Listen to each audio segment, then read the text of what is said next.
Check, check. There it goes. Check 1, 2. Okay. Let me make sure everything's working. That looks like it's good. That looks like it's good. Let's test the chats.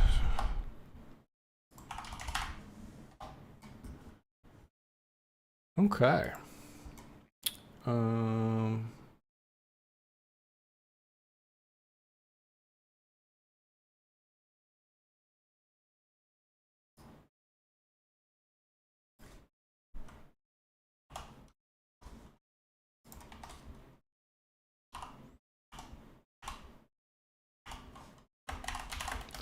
Okay, just posting that we're going to start going live.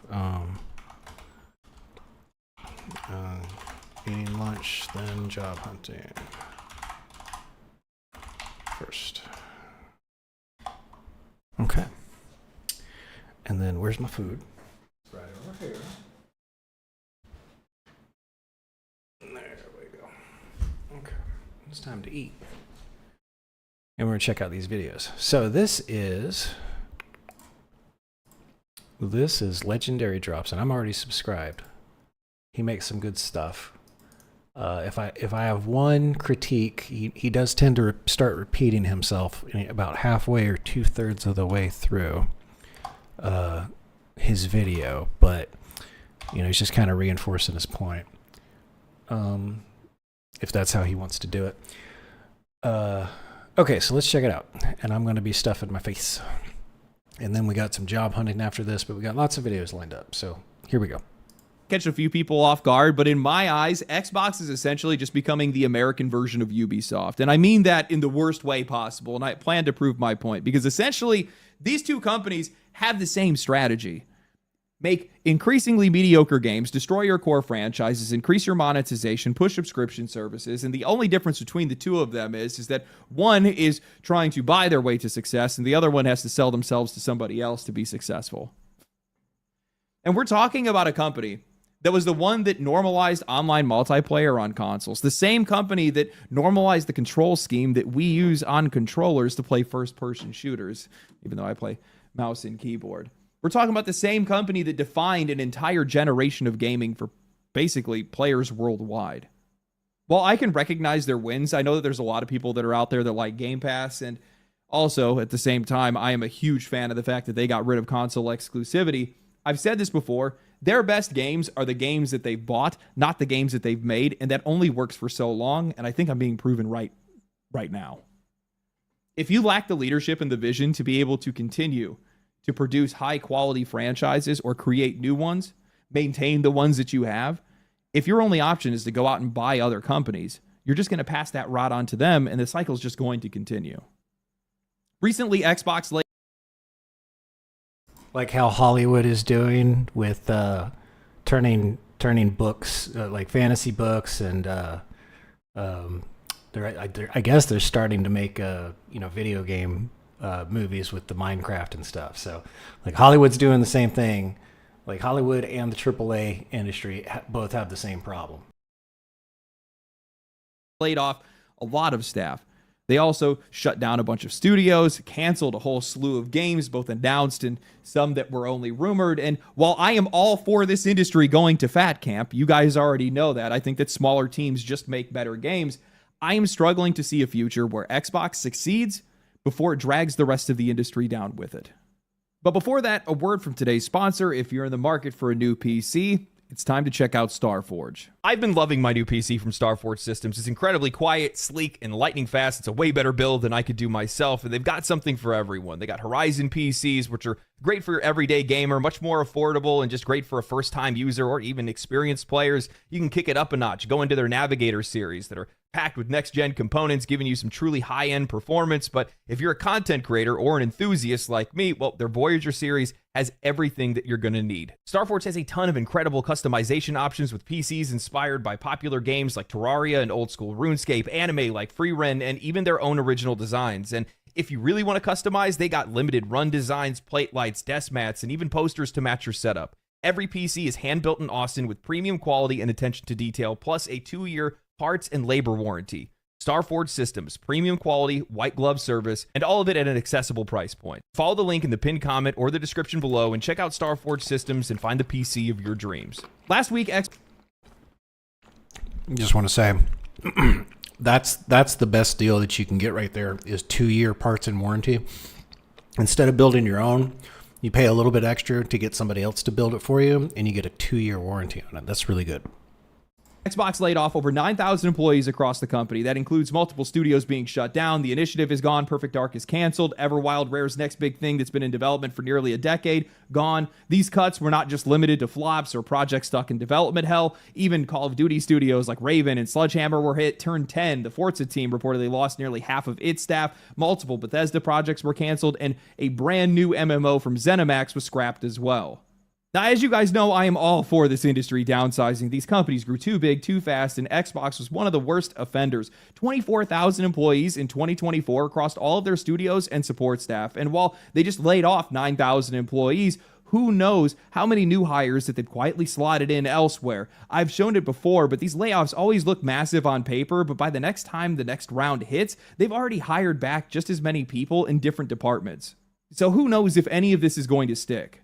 Now, some people are buying Phil Spencer's line that this is all strategic and the company is healthy and more focused and stronger than ever. Others are just mourning the loss of talent and the canceled projects. But personally, I think that these guys are just trying to stop the bleeding. There is no long-term vision here, no stability, just a publisher that is on the slow road to collapse, hoping that something eventually sticks, while also just becoming Microsoft's test subject for services.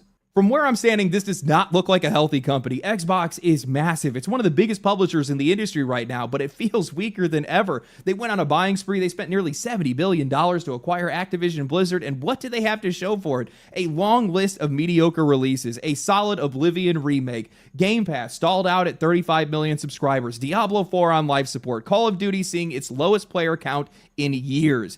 If this is what success looks like, I don't want to see failure. And yeah, maybe they have some great games or some promising games that are on the horizon, but they have done absolutely nothing to earn back player confidence. They have raised their prices, burned through goodwill, and have shown over and over again that they don't even know what a good game looks like anymore. At this point, I would argue that Xbox is the single biggest contributor to player fatigue and frustration across the entire industry. I'm going to say that 90% of today's adult gamers, hell, most of the overly nostalgic, hypercritical crowd that is begging Is it that the market's just contracting again? It's like when same thing happened, in like the 80s with the Atari. There's just a bunch of like mediocre, crappy games out there, and everybody got disenchanted with the industry, and that's what's happening now. There's a bunch of mediocre games. The big games that have come out have basically been sequels. Sequels to existing IP or remakes. Like, excuse me, like he said, the Oblivion remake. So, when did Oblivion come out? Late in the late 2000s. So they're just remaking games. for games to be like they used to be are that way because Xbox dropped the ball with some of the most iconic and influential franchises in gaming history. Halo, Fable, Gears of War, and more. We are talking about an entire generation that built their identity around the insane run of games that Xbox delivered during the Xbox 360 era. This was peak gaming for just about everyone. And now we have spent the last 20 years watching it all rot.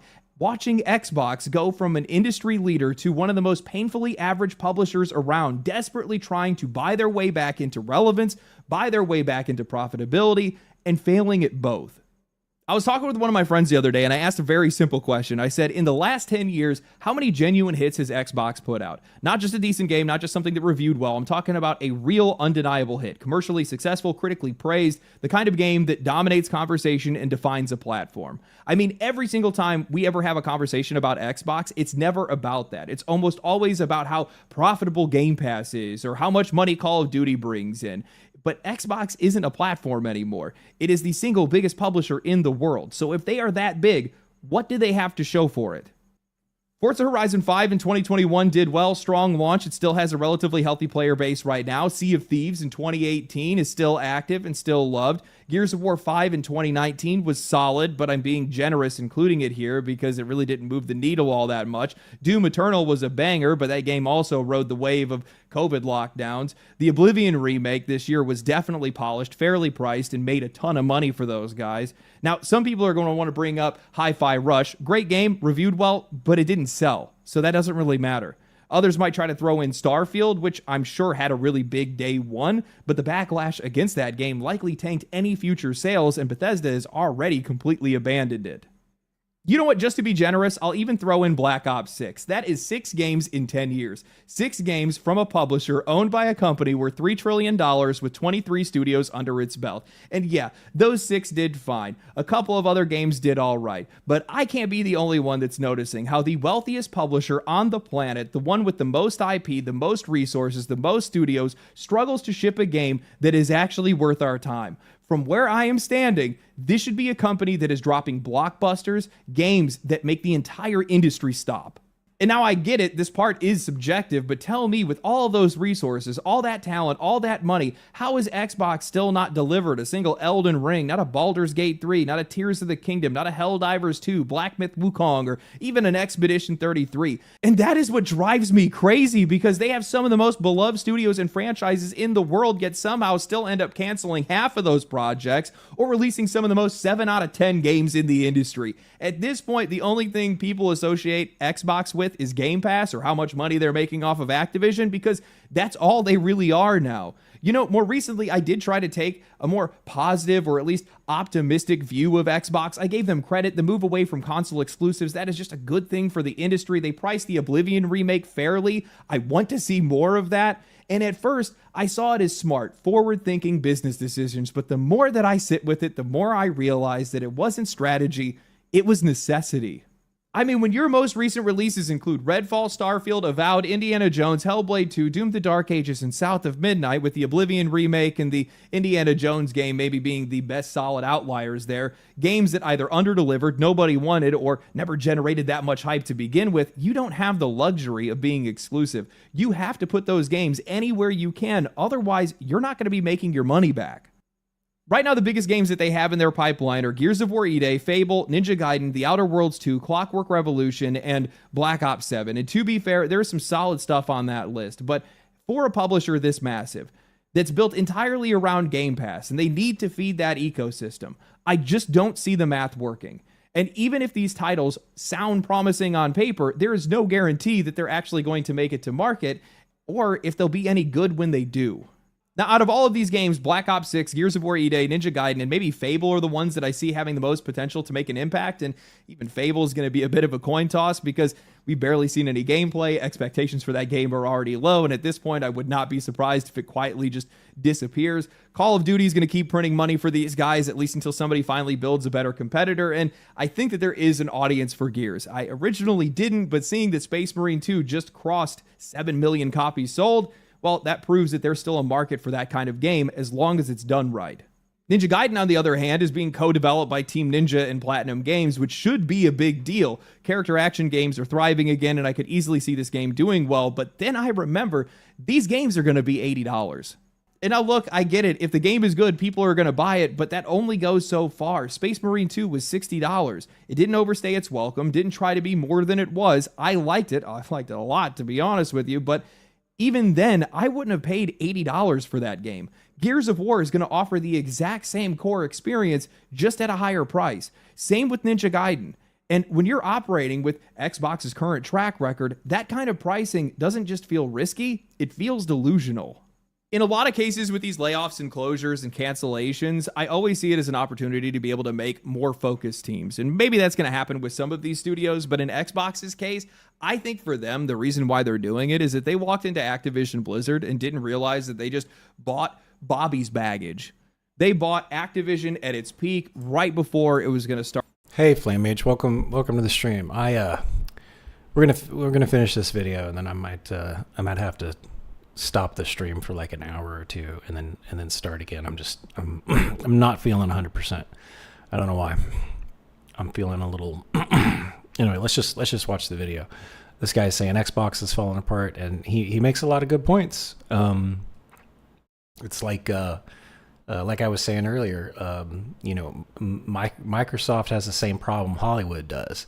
They keep Microsoft is buying studios like Hollywood's buying the license to IPs, and then they're not like really delivering. They're not making good sequels. They're not making. The problem is they're not making. But both of those industries aren't really making any original content. Start a steep decline, and that's what's been going on right now. And if you add that with how those games have been performing, the Activision games have been performing, with Starflop, Avowed, the subpar offerings that they've been putting out, the decline in player spending, all of that starts to add up. And it all starts to become very costly for a company that is subsidizing a lot of their games through Game Pass. It's a lot like that Sideshow Bob skit. It just keeps stepping on rakes. I have zero confidence that Xbox has any plans moving forward outside of increasing prices to try to drive people into subscription services. Xbox has a lot of games that I was looking forward to, but that's the biggest tell of the industry, right? Is that one they're basically price fixing. They're colluding on price fixing out in the open. They're like, they started talking about it to the journalists, and then what is it? I think Nintendo is the first one to do it. It just made the games $80. But it's like that's your answer to make more money? Not come up with like new and exciting IPs, not cut costs elsewhere. Like maybe there's some bloat. It's like, no, they're just like, we have to raise prices, there's just a complete lack of imagination. Release after release, I have consistently lost faith that any of these games are going to deliver on anything that I'm looking forward to, except for maybe Ninja Gaiden. That one actually makes sense to me. That one could probably do well. It'd be really difficult to be able to screw that one up, but it's going to be $80. It's going to be a struggle for a lot of people.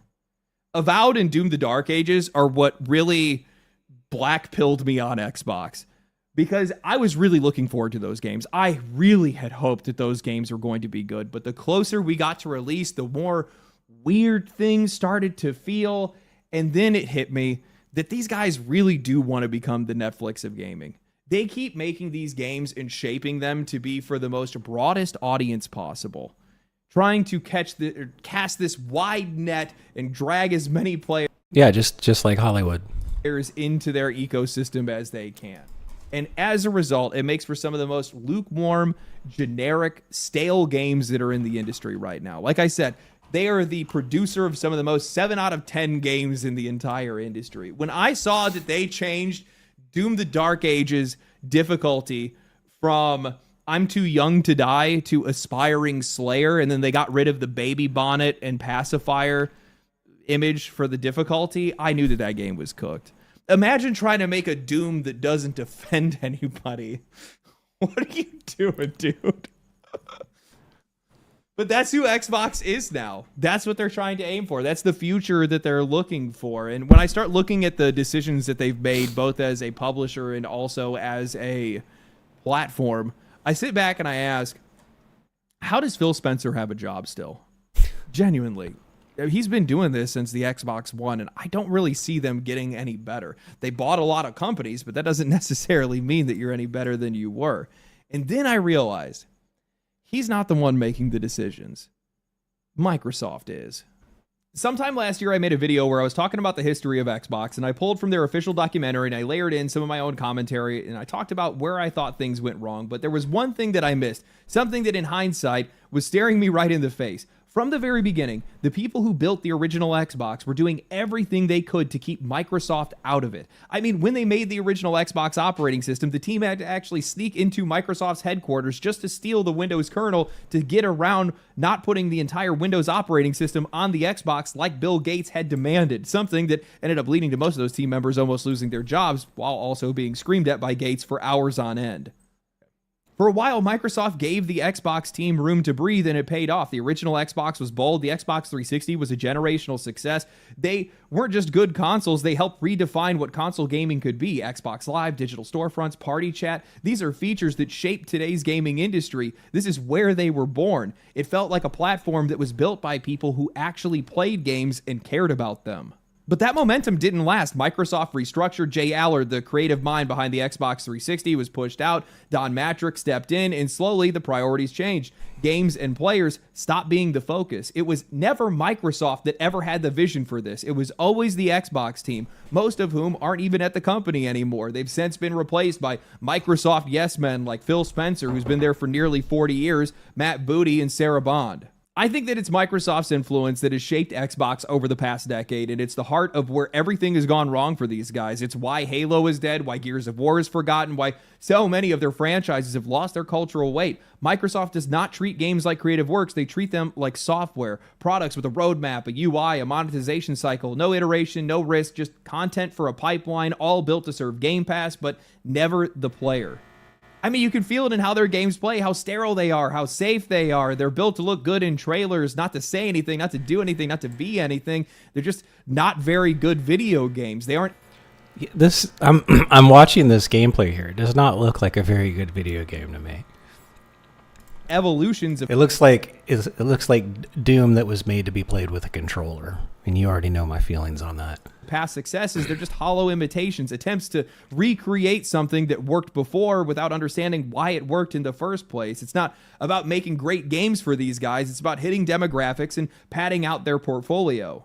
And over time, this approach has stripped out the very soul of their franchises. Halo doesn't lead the conversation anymore. Gears of War is barely even talked about. Hell, even Doom, once the loudest, most unapologetic shooter on the planet, feels like it's been through a focus group boot camp or something like that. HR got their hands on it. These games used to stand for something. Now they feel engineered to offend no one and resonate with no one. You do not build loyalty by sanding down the edges. You do not grow legacy by erasing what made the series matter in the first place. All you do is just push away the people that actually cared.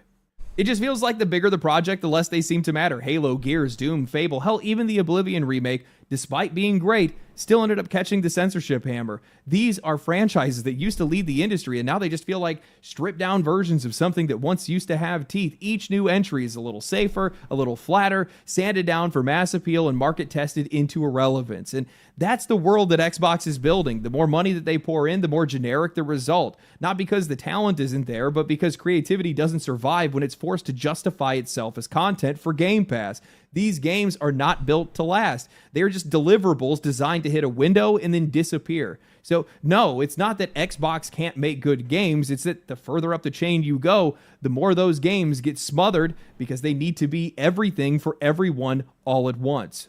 And I think when you zoom out, it's pretty clear that Xbox isn't just following a bad strategy, it's following Microsoft's strategy. Buy the competition, consolidate the market, lock people into your ecosystem, and then raise the prices once they're stuck. It's the same playbook that these guys have used in almost every other sector, and now it's being used to reshape the games industry in real time. The difference is it's a little bit louder. Every acquisition, Bethesda, Activision, Ninja Theory, Double Fine, pulls the market a little bit tighter. Xbox is done competing. They are now absorbing, and the end result isn't more innovation, it's sameness. Fewer choices, less risk, studios that are just quietly molded to fit one corporate vision.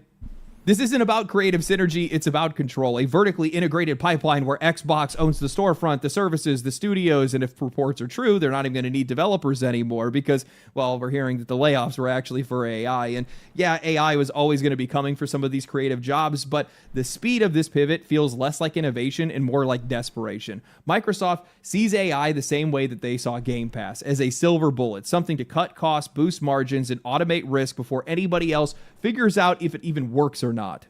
And I think this is the pattern, at least when it comes to Microsoft's influence and Xbox essentially just being their test subject. It's overcommit, overreach, and then scramble to try to make it all fit. Every single move they make is reactive. Every initiative, Game Pass, AI, studio consolidation. It is just the buzzword of the moment that was pitched to their shareholders first and then figured out later. None of it is about better games. None of it is about the players, and that's why the games suck. And I think that's something that a lot of people miss when it comes to some of these companies and their bizarre decisions that they make. Publicly traded companies do not follow a vision. They follow trends. Whatever is grabbing investor attention at the time is all that they care about. And once they've secured that money, they have to prove that they're using it. When Game Pass was first pitched, subscription services were the new big thing. That was what everybody wanted to have. So Xbox latched onto it, and then everything since then has been about justifying its existence. On paper, 35 million users sounds like a win. Day one access, massive library, seamless integration, but you dig deeper into the numbers and the cracks start to show. Even at scale, Game Pass is only bringing in $4 to $5 billion a year. That is what a single live service juggernaut can generate on its own, but Xbox is trying to sustain an entire empire off of that. Dozens of studios, thousands of employees, and an entire platform to maintain. That is not a strategy. That's barely even a balance sheet. And instead of reassessing, they just keep doubling down. More acquisitions, more price hikes, AI infrastructure, $80 games, $17 a month tiers, deluxe editions packed with early access perks to be able to front load their revenue. It's bloated, it's erratic, and it's wearing thin, especially on the players. This entire thing only works as long as people are still believing that it's going somewhere. And I don't think it is. I do not think that this is a healthy company. While Microsoft... Okay, he's doing the thing where he repeats himself again.